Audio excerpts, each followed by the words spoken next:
All right. Good morning, everyone. Tony Laporta here with TonyLaporta.com. Anyhow, as you can see, I'm back in business. We've got internet.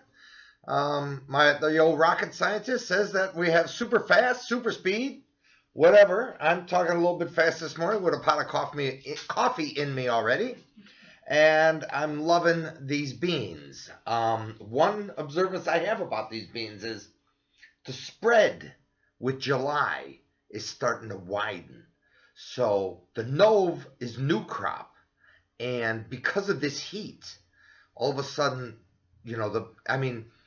a friend of mine was looking for Nove to exceed July by 20 cents, and the way that spread is moved, it's moved as the market broke. The Nove didn't break as hard as the July. Well, now, as the market's rallying, it's actually the Nove that is kicking it in. And the July is a little bit depressed.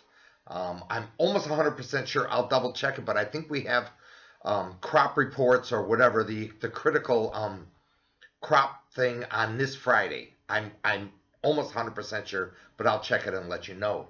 But with this 90 degrees temperatures, high 80s, low 90s in the Midwest now, predicted for the next 7 to 10 days.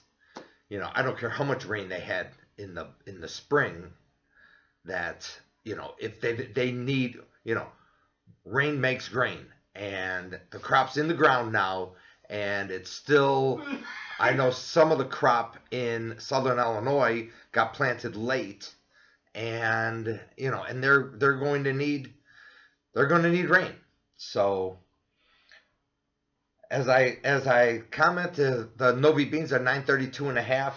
I'm reading some of the technical stuff that if you could get the Julys above 931, then we'll be looking for 940 and then higher. I think these beans are going to run, and I think they're good, and I think it's going to be a hot, dry summer in the growing areas. We have stock markets booming. We have the rest of the world wanting to, areas like India and China are coming out of third world status, and they want protein in their diets.